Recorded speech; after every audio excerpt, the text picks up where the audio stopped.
وزدنا علما.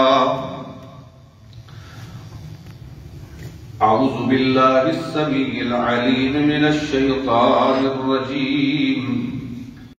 من حمزہ ونفخہ ونفثہ. من عمل صالحا من ذکر او انثى وهو مؤمن فلنحيينه حياة طيبة. تمام قسم کی تعریفات خالق کائنات مالک ارض و سما اللہ ذوالجلال والاکرام کی، اور تمام قسم کے درود و سلام امام الانبیاء خاتم النبیین نبی کریم محمد رسول اللہ صلی اللہ علیہ وسلم کی ذات گرامی پر.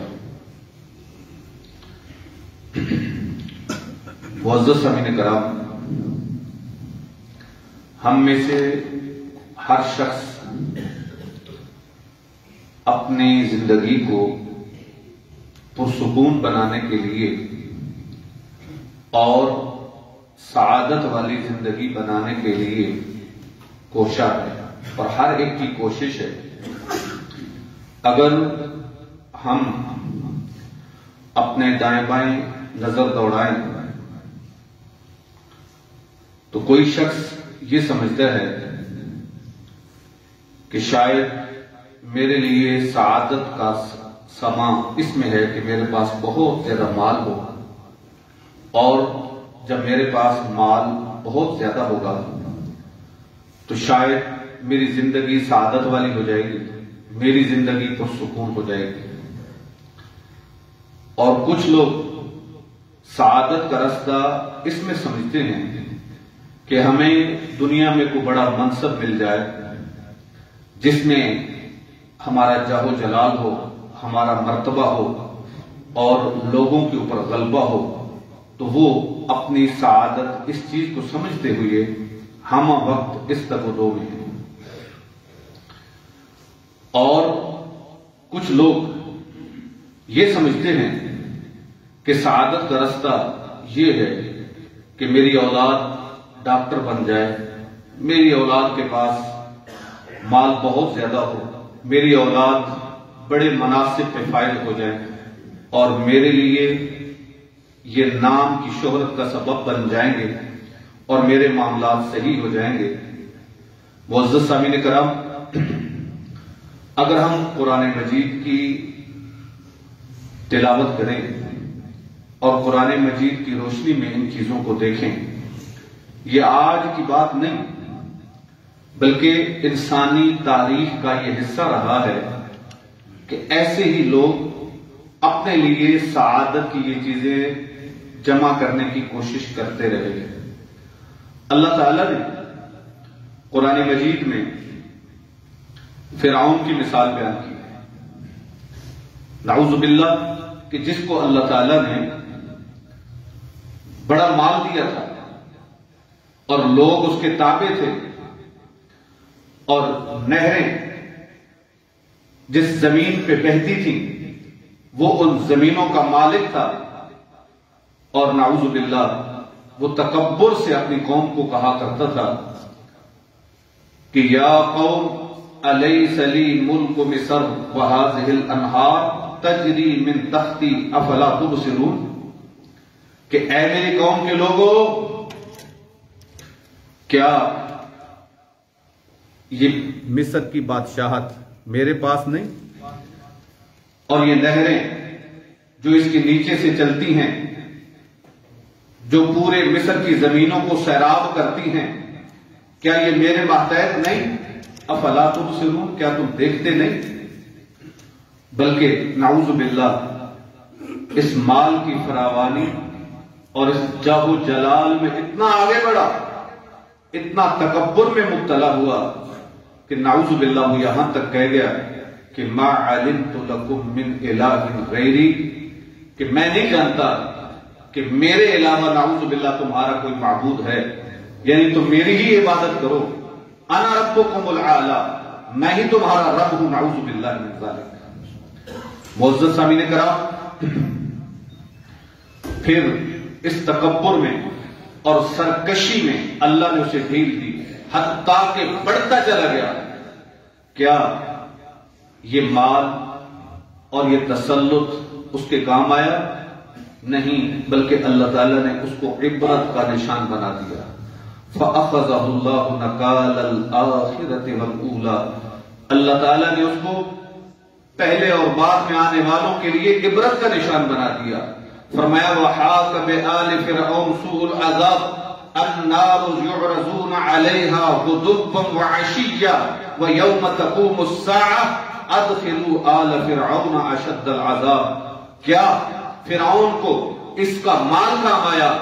اس کی حکومت اس کے کام آئی، اس کا منصب اس کے کام آیا؟ نہیں، اللہ رب العالمین نے عبرت کا نشان بنا دیا، بلکہ فرمایا کہ آل فرعون کو اس برے عذاب نے گھیر لیا۔ صبح و شام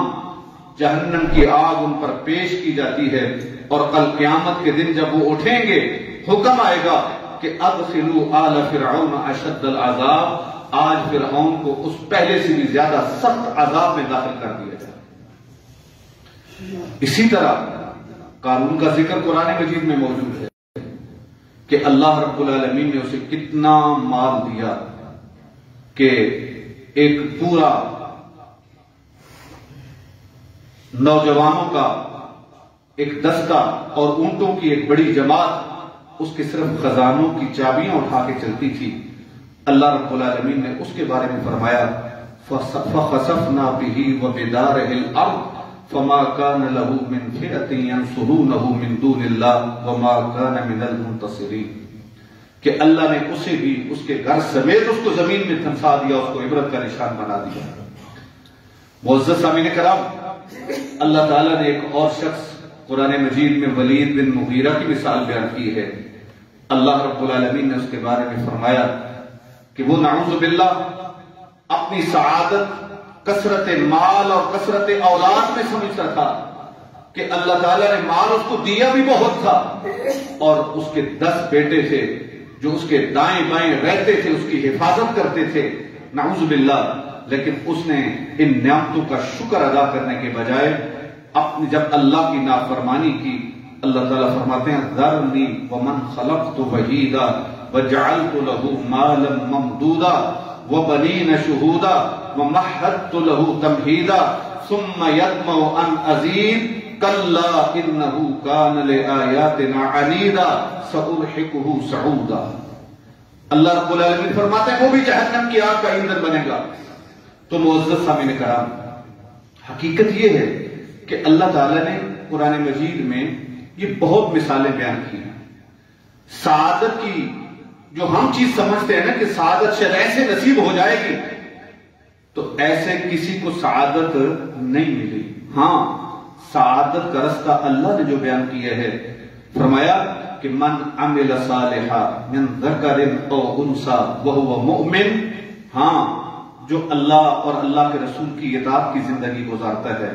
نیک اعمال کرتا ہے، تو اللہ کا یہ وعدہ ہے کہ ایمان لایا ہے، نیک اعمال کی زندگی گزار رہا ہے، وَلَنُحْيِيَنَّهُ حَيَاةً طَيِّبَةً، اللہ تعالیٰ اسے پاکیزہ زندگی عطا کریں گے، سعادت والی زندگی اسے نصیب ہوگی۔ اللہ اکبر۔ اور آخرت کے اندر بھی وہ کامیاب ہوگا، آخرت کے اندر بھی وَفِيهَا مَا تَشْتَهِيهِ الْأَنفُسُ، کہ وہاں پر بھی جو اس کا جی چاہے گا اللہ رب العالمین اسے عطا کر دیں گے، اور اس کی آنکھیں بھی ٹھنڈی ہوں گی اللہ کی نعمتوں کے اندر رہ کر، اللہ کی نعمتیں دیکھ کر۔ تو معزز سامعین کرام، حتیٰ کہ دنیا کے بارے میں بھی اللہ تعالیٰ نے فرما دیا وَمَنْ أَعْرَضَ عَنْ ذِكْرِي فَإِنَّ لَهُ مَعِيشَةً ضَنْكًا، کہ جو میرے ذکر سے اعراض کرے گا، اللہ کے دی ہوئے ضابطۂ حیات کو اپنے پس پش ڈالے گا، قرآن مجید کو، نبی کریم صلی اللہ علیہ وسلم کی تعلیمات سے اعراض کرے گا،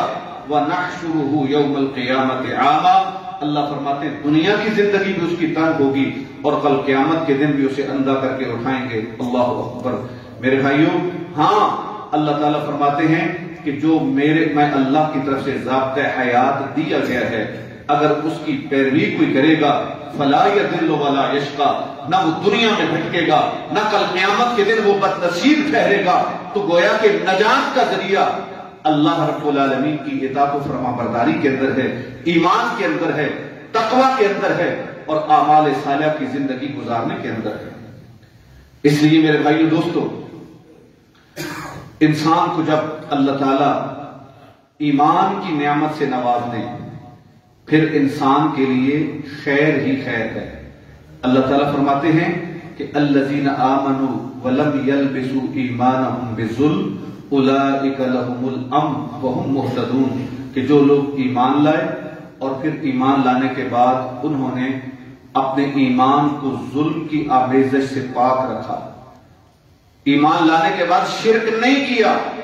اللہ کا یہ وعدہ ہے اولئک لہم الامن، یہی وہ لوگ ہیں کہ جن کے لیے امن ہے، وہم مہتدون، اور وہ ہدایت پانے والے۔ اور پھر معزز سامعین کرام، آپ دیکھتے ہیں کہ نبی کریم صلی اللہ علیہ وسلم کی یہ حدیث مبارکہ سے بھی یہ بات سمجھ آتی ہے کہ اللہ کے رسول فرماتے ہیں کہ غنا کثرت مال سے نہیں ہوتی، بلکہ غنا دل کے غنی ہونے سے ہوتی ہے۔ کیا خیال ہے؟ لوگوں کے پاس مال بہت ہوگا لیکن شاید سکون اور اطمینان کی زندگی مال کی کثرت سے حاصل نہیں ہوتی۔ ہاں، اللہ کی اطاعت و فرما برداری کے اندر انسان اگر قائم ہے، اللہ نے انسان کے سینے کو کھول دیا ہے، جیسا کہ اللہ فرماتے ہیں فَمَن يُرِدِ اللَّهُ أَن يَهْدِيَهُ يَشْرَحْ صَدْرَهُ لِلْإِسْلَامِ، کہ اللہ تعالیٰ جسے ہدایت دینا چاہتے ہیں اس کا سینہ اسلام کے لیے کھول دیتے ہیں، اور جسے اللہ گمراہ کرنا چاہتے ہیں یجعل صدرہ ضیقا، اللہ تعالیٰ اس کا سینہ تنگ کر دیتے ہیں، کأنما یصعد فی السماء، اسے یوں لگتا ہے جیسے آسمان کی بلندیوں کی طرف جا رہا ہے، اسے جیسے آسمان کی بلندیوں کی طرف جانا مشکل لگتا ہے، اسے ہدایت کے راستے اس کے لیے بد نظر آتے ہیں، نعوذ باللہ۔ اور اللہ رب العالمین فرماتے ہیں کہ یہ اللہ رب العالمین کا طریقہ ان لوگوں کے ساتھ ایسے ہی رہا ہے الذین لا یؤمنون، جو ایمان لانے والے نہیں۔ تو اللہ تعالیٰ کے نے نجات کا ذریعہ مومنوں کے لیے اسی چیز میں رکھا ہے کہ مومن اللہ اور اللہ کے رسول صلی اللہ علیہ وسلم کی اطاعت و فرما برداری کی زندگی گزارے۔ معزز سامعین کرام، قرآن و حدیث کی روشنی میں ویسے تو اسباب سعادت مندی کے اسباب بہت سارے ہیں، لیکن چند ایک اسباب جو عام طور پہ ہم گھروں کے اندر داخل ہوتے ہوئے نبی کریم صلی اللہ علیہ وسلم کی تعلیمات سے غفلت کی وجہ سے ان کو بھلا دیتے ہیں، وہ چند ایک اسباب آج کے خطبہ جمعہ میں رکھوں گا، اور باقی انشاءاللہ آئندہ خطبہ جمعہ میں۔ دیکھیے، سب سے پہلی بات کہ نبی کریم صلی اللہ علیہ وسلم کی تعلیم یہ ہے کہ جب انسان گھر میں داخل ہو تو آپ صلی اللہ علیہ وسلم کی تعلیم یہ ہے کہ انسان اللہ کا ذکر کرے، اللہ کا ذکر کرے۔ جب اللہ کا ذکر کرے گا، کھانا کھانے لگے گا، اللہ کا ذکر کرے گا، اللہ تعالیٰ کی طرف سے انسان کی حفاظت کی جاتی ہے۔ ایک حدیث مبارکہ ملتی ہے، نبی کریم صلی اللہ علیہ وسلم فرماتے ہیں اذا دخل الرجل بیتہ فذکر اللہ عز وجل عند دخولہ وعند طعامہ، کہ جب کوئی بندہ گھر میں داخل ہوتا ہے اور گھر میں داخل ہوتے وقت اللہ کا ذکر کرتا ہے، جب کھانا کھانے لگتا ہے اللہ کا ذکر کرتا ہے، اللہ اکبر، قال الشیطان، تو شیطان خود اپنے پیروکاروں سے کہتا ہے کہ لا مبیت لکم ولا عشاء، نہ اس گھر میں تمہارے لیے رات گزارنے کی جگہ ہے اور نہ تمہارے لیے یہاں پہ کھانے کا انتظام ہے۔ لیکن اللہ کے رسول فرماتے ہیں اذا دخل فلم یذکر اللہ عند دخولہ، کہ جب انسان گھر میں داخل ہو اور اللہ کا ذکر نہ کرے اور کھانا کھانے لگے، اللہ کا ذکر نہ کرے، تو نبی کریم صلی اللہ علیہ وسلم فرماتے ہیں قال الشیطان ادرکتم المبیت والعشاء، اللہ کے رسول فرماتے ہیں پھر شیطان کہتا ہے کہ آج تمہیں رات گزارنے کی جگہ بھی مل گئی اور شام کا کھانا بھی تمہارے لیے میسر ہو چکا ہے۔ اس لیے اب اس میں کتنا وقت لگتا ہے اللہ کا ذکر کرنے میں؟ نبی کریم صلی اللہ علیہ وسلم کی تعلیمات کے مطابق، اور جس گھر کے اندر نعوذ باللہ یہ تو صرف کھانا کھاتے وقت اور اسی طرح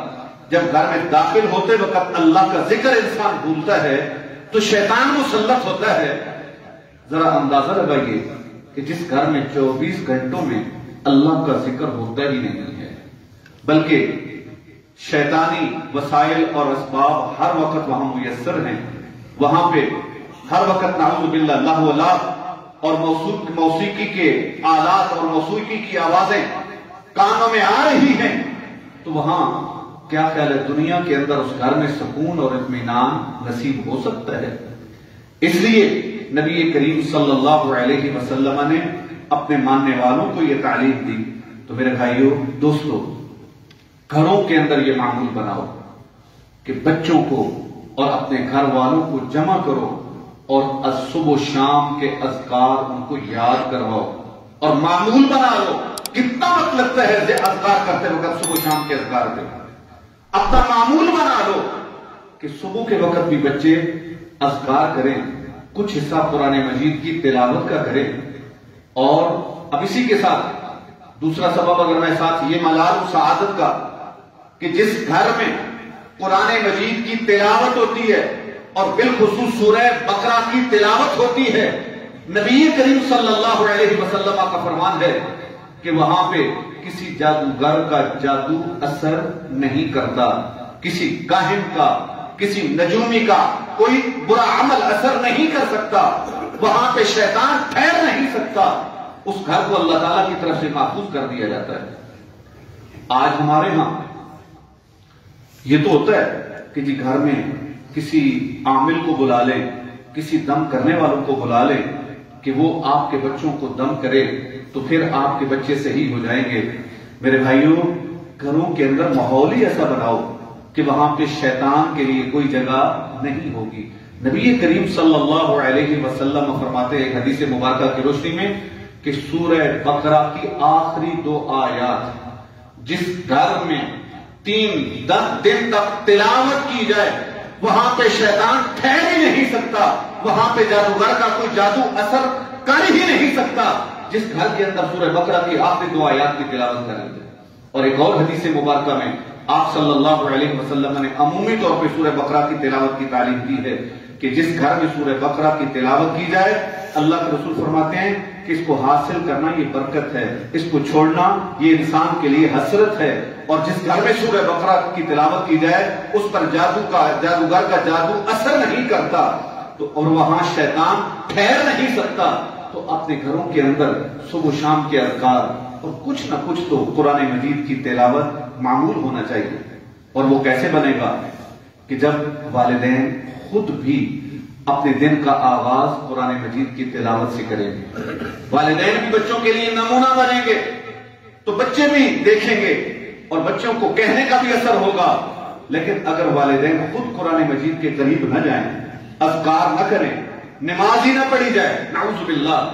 تو اس گھر کے اندر پھر کیسے سعادت اور سکون آ سکتا ہے؟ یہ کل کی بات ہے، وہ ہمارے پاس قاری صاحب آتے ہیں کہ ان کو پاس دم کروانے والے آتے ہیں. کچھ لوگ دم کروانے کے لیے نماز اثر سے پہلے آ گئے. ایسی بدنصیبی ہے، ایسی جہالت ہے نعوذ باللہ کہ وہ دم کے لیے منتظر رہے اور مسجد کے باہر بیٹھے ہوئی اثر کی نماز میں شامل نہیں ہوئے. اور میرے بھائی اس آدمی پہ کیا دم اثر کرے گا جو نماز کا پابند نہیں ہے، قرآن مجید کے ساتھ اس کا تعلق نہیں ہے، اللہ کا ذکر وہ خود نہیں کرتا. یہ تو ایسے ہی ہے کہ ایسے جیسے آپ ڈاکٹر کے پاس جائیں، وہ آپ کو دوا بتا دے اور وہ دوا آپ استعمال نہ کریں، یا وہ نسخہ آپ کو جو لکھ کر دے آپ اس کا تعویذ بنا کے گلے میں لٹکا لیں. کیا خیال ہے وہ ڈاکٹر کی دوائی جب آپ کے اندر جائے گی نہیں، آپ استعمال کریں گے نہیں، کیا اس سے کوئی فائدہ ہو سکتا ہے؟ ہاں اگر قرآن مجید کو اللہ تعالیٰ نے شفا بنایا ہے، دم کے اندر اثر ہے، لیکن اس کو اپنے اندر بھی لے کے جاؤ اور قرآن مجید کی تلاوت بھی کرو تاکہ شیطان آپ کے اندر بسیرا نہ کر سکے، اس کو رہنے کی جگہ میسر نہ ہو سکے اپنے بچوں کو بھی یہ معمول بناؤ تاکہ بچوں کی حفاظت اللہ تعالیٰ کی طرف سے ہوگی۔ تو خیر، جو میں ذکر کر رہا تھا کہ اب دیکھیے جب انسان گھر کے اندر اللہ کا ذکر کرتا ہے، داخل ہوتے وقت نبی کریم صلی اللہ علیہ وسلم فرماتے ہیں کہ شیطان خود کہہ دیتے ہیں اپنے پیروکاروں کو کہ لا مبیت لکم، کہ آج تمہارے لیے اس گھر میں ٹھہرنے کی کوئی جگہ نہیں، اور شیطان پھر چلا جاتا ہے۔ اور اگر کھانے کے وقت بھی اللہ کا ذکر کیا جائے، شیطان اس کھانے کے اندر شریک نہیں ہوتا۔ اس کا مفہوم کیا ہے کہ اگر ذکر نہیں کیا تو شیطان وہاں رہے گا، اگر کھاتے وقت اللہ کا ذکر نہیں کیا، بسم اللہ نہیں پڑھی، تو پھر شیطان آپ کے کھانے میں بھی شریک ہوگا، اعوذ باللہ من ذالک۔ اور اسی طرح ایک اور حدیث مبارکہ ملتی ہے کہ جب انسان گھر میں داخل ہو تو گھر میں داخل ہوتے وقت السلام علیکم کہے۔ حدیث مبارکہ یہ غالباً ابن ماجہ کی روایت ہے، اور شیخ البانی رحمہ اللہ نے صحیح الترغیب والترہیب کے اندر بھی اس کو نقل کیا ہے کہ نبی کریم صلی اللہ علیہ وسلم نے فرمایا ثلاثۃ کلہم ضامن علی اللہ، کہ تین ایسے لوگ ہیں کہ جن کی ضمانت اللہ تعالیٰ نے اپنے اوپر لے لی ہے، یعنی جن کا ذمہ اللہ تعالیٰ نے لے لیا ہے۔ فرمایا ان عاش روزقا وکفیا، کہ اگر وہ زندہ رہے گا اللہ اسے رزق بھی دیں گے، اللہ اسے کافی ہو جائیں گے۔ وَإِن مَاتَ، اور اگر وہ فوت ہو جائے گا أَدْخَلَهُ اللَّهُ الْجَنَّةَ، اللہ تعالیٰ اس کو جنت کا وارث بنا دیں گے۔ ان میں سے ایک آدمی وہ ہے من دخل بیتہ فسلم فهو ضامن علی اللہ، کہ جو آدمی گھر میں داخل ہو اور گھر میں داخل ہوتے وقت کیا کہے السلام علیکم، اگر اللہ نے توفیق دی تو السلام علیکم ورحمۃ اللہ وبرکاتہ، کیونکہ یہ خیر ہے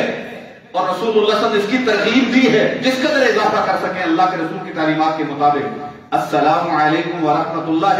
وبرکاتہ۔ تو نبی کریم صلی اللہ علیہ وسلم فرماتے ہیں وہ شخص اللہ کی ضمانت میں آ جاتا ہے جو گھر میں داخل ہوتا ہے، اور گھر میں داخل ہوتے وقت کیا کہتا ہے السلام علیکم۔ میرے بھائیو ذرا سوچئے گا، کیا ہم خود بھی جب گھر میں داخل ہوتے ہیں کیا واقعی السلام علیکم کہتے ہیں؟ اپنے بچوں کو یہ تعلیم دے رکھی ہے کہ بچے گھر میں داخل ہوں السلام علیکم کہیں، آپ کے روم میں آئیں بچے السلام علیکم کہیں، آپ بچوں کے روم میں جائیں السلام علیکم کہیں۔ کیا ہمارا اس پر عمل ہے؟ یہ المیہ ہے ہمارا کہ ہم باہر کسی دوست کے ساتھ ملیں گے، باہر کسی مجلس میں جائیں گے، کسی دفتر میں جائیں گے، ان کو تو السلام علیکم کہیں گے، لیکن گھر میں اپنے گھر والوں کو السلام علیکم کہنا ہم مایوس سمجھتے ہیں کہ شاید اپنے گھر والوں کو سلامتی ہم نہیں پہنچانا چاہتے۔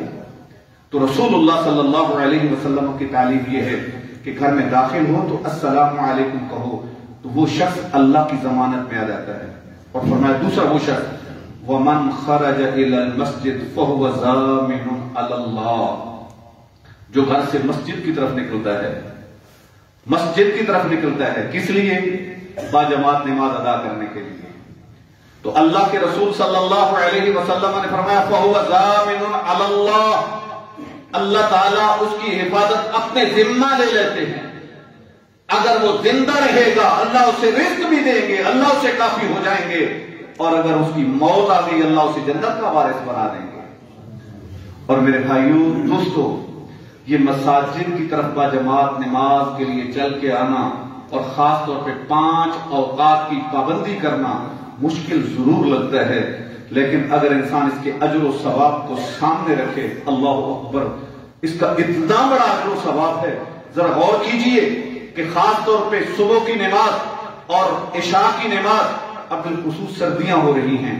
انسان کے لیے نیند کا مسئلہ کم ہے، اب سردی کی وجہ سے چلے گھر میں پڑھ لیتے ہیں، یا نعوذ باللہ سستی اور غفلت میں وقت گزار دیا۔ نبی کریم صلی اللہ علیہ وسلم فرماتے ہیں کہ بشر المشائین فی الظلمات بالنور التابع فی یوم القیامہ، اللہ کے رسول نے فرمایا کہ ایسے لوگوں کو بشارت دے دو کہ جو اندھیرے میں باجماعت نماز کے لیے چل کے آتے ہیں کہ کل قیامت کے دن اللہ تعالیٰ انہیں نور تام عطا کر دیں گے، یعنی کل قیامت کے دن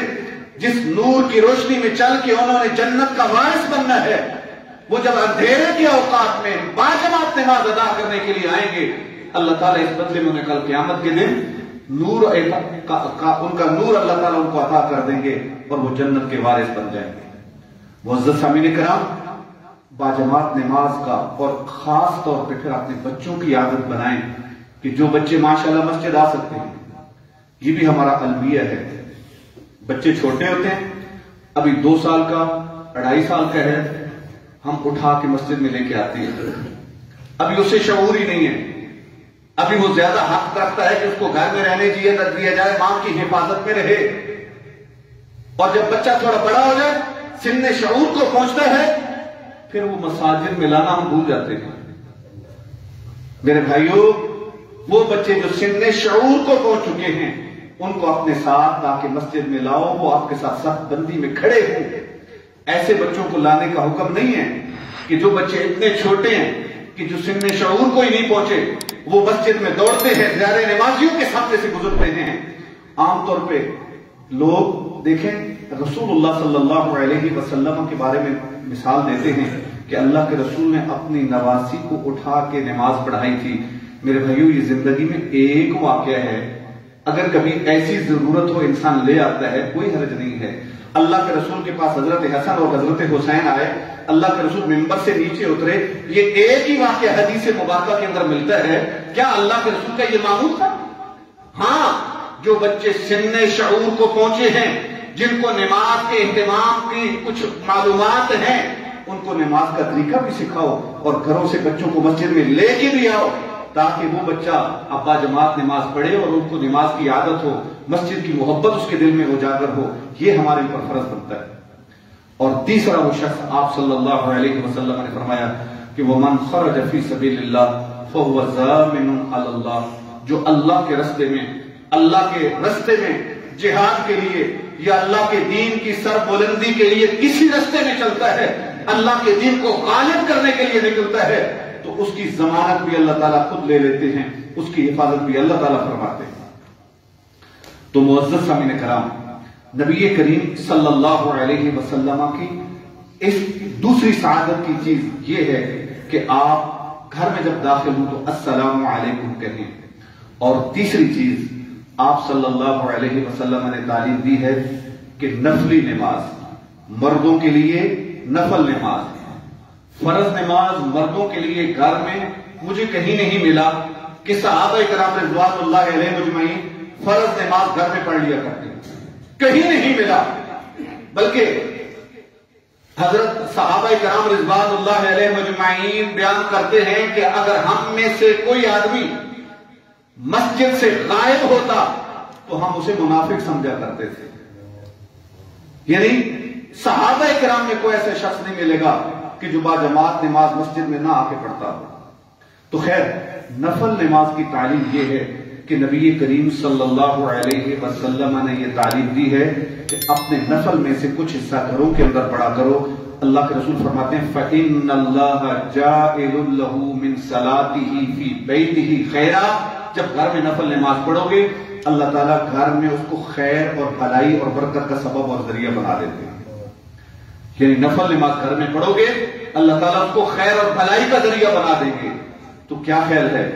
جو گھر نماز سے خالی ہے، میں نے پہلے بھی ذکر کیا ہے، گھروں کے اندر باجماعت نماز، گھروں کے اندر نفل نماز، تو کیا فرض نماز بھی عورتیں بھی نہ پڑھیں، بچے بھی ادا نہ کریں، اس گھر کے اندر کیسے خیر اور بھلائی ہوگی؟ لہذا گھروں کے اندر اگر خیر بھلائی لانا چاہتے ہو تو مرد حضرات گھروں میں نوافل ادا کریں اور خواتین نماز کا اہتمام کریں۔ ظاہر ہے خواتین کے لیے مسجد میں آنا فرض نہیں ہے تو وہ گھر میں نماز ادا کر سکتی ہیں، اور اگر بچے چھوٹے ہیں نا، ابھی مسجد میں نہیں لا سکتے، تو ان کے سامنے گھر میں جب ماں نماز پڑھے گی تو نماز کی محبت بچوں کے دلوں میں اجاگر ہوگی۔ آپ دیکھتے ہیں کہ چھوٹے چھوٹے بچے، ابھی جو 1.5 سال کی عمر میں، 2 سال کی عمر میں بچہ پہنچتا ہے، وہ بھی ایکشن کرتا ہے باقاعدہ، جب ماں صف بچھاتی ہے وہ ماں سے پہلے پہنچتا ہے اور نماز جا کے شروع کر دیتا ہے، اور وہاں جا کے باقاعدہ سجدے کرتا ہے، رکوع کرتا ہے، یہ چیز کہاں سے اس کو حاصل ہوئی ہے کہ اگر ماں نمازی ہے تو اللہ نے بچے کے دل میں بھی محبت ڈال دی ہے. اگر ماں گھر میں سارا دن گانے سنے گی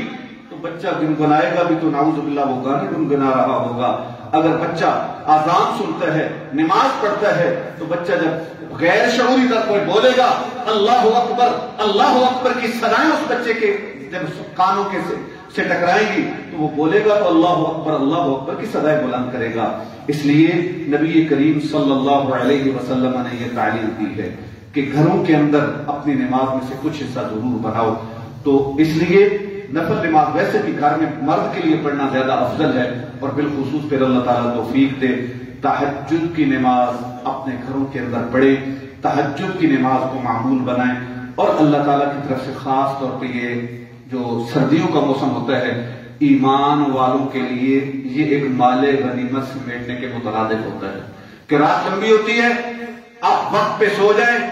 صبح آپ کو نماز سے آدھا گھنٹہ پہلے آنکھ کھلے گی، اس سے فائدہ اٹھائیں، کھڑے ہوں اور 2 رکعت صرف نماز پڑھ لینا. نبی کریم صلی اللہ علیہ وسلم فرماتے ہیں کہ من قام بعشر آیات لم یکتب من الغافلین، کہ جو 10 آیات بھی پڑھ لیتا ہے اللہ تعالیٰ اس کا نام غافلوں کی لسٹ سے نکال دیتے ہیں، وہ غافل کم از کم نہیں رہتا. اور اس لیے اپنے گھروں کے اندر کوشش کریں خود بھی اٹھیں اور اپنی بیوی کو بھی اٹھائیں. ایک حدیث مبارکہ ملتی ہے، چند دن اس پہ عمل کریں. صرف اس حدیث مبارکہ کے الفاظ کو مد نظر رکھتے ہوئے اللہ کے رسول فرماتے ہیں رحم اللہ رجلا، کہ اللہ تعالیٰ اس آدمی پہ رحم فرمائے کہ وہ تہجد کے لیے اٹھتا ہے، پھر اپنی بیوی کو اٹھاتا ہے،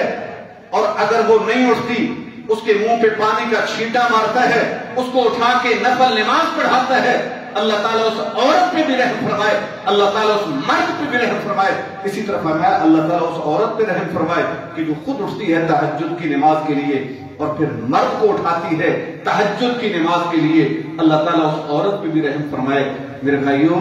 اپنے گھروں کے اندر یہ ماحول بناؤ، انشاءاللہ سکون اور سعادت بنے گا. گھر بھی سکون کا باعث بن جائیں گے، آخرت بھی سمر جائے گی، دنیا بھی سمر جائے گی. اور یہ جو دنیا میں پریشانیاں ہیں نعوذ باللہ، جہاں ہم پریشانیوں کے دور کرنے کے لیے شاید سوچتے ہیں کہ مال زیادہ ہوگا تو پریشانیاں ختم ہو جائیں گی. میرے بھائی، یہ مال سے پریشانیاں نہیں ختم ہوتی، یہ اللہ تعالیٰ کی عنایت ہوتی ہے. اللہ ہی تعالیٰ کم مہر میں جائیں تو برکتیں نازل فرما دیں. اللہ اکبر. میں پڑھ رہا تھا کہ جب صحابہ کرام رضوان اللہ علیہ حضرت عمر بن عبدالعزیز رحمہ اللہ کا دور تھا، عدل اور انصاف تھا، تو کہتے ہیں اس دور میں جو گندم ہوتی تھی، اس دور میں وہ کہتے ہیں گندم کا دانہ کھجور کی گٹھلی کے دانے کے برابر ہو گیا تھا. یعنی اللہ تعالیٰ کی طرف سے جب برکتیں نازل ہوتی ہیں تو اللہ تعالیٰ ایسی چیزوں کو بڑھا دیتے ہیں. گھر میں مال کم بھی آتا ہے لیکن اللہ تعالیٰ کی طرف سے جب برکتیں ہوں گی اللہ تعالیٰ خیر اور بھلائی نازل فرما دیں گے. لیکن جب برکت سے خالی ہوگا پھر نعوذ باللہ انسان پریشانی میں زندگی گزارتا ہے. اللہ تعالیٰ سے دعا ہے کہ اللہ تعالیٰ ہمیں ان سعادت اور برکتوں کے اسباب کو اپنانے کی توفیق عطا فرمائے. وآخر دعوانا ان الحمد للہ رب العالمین.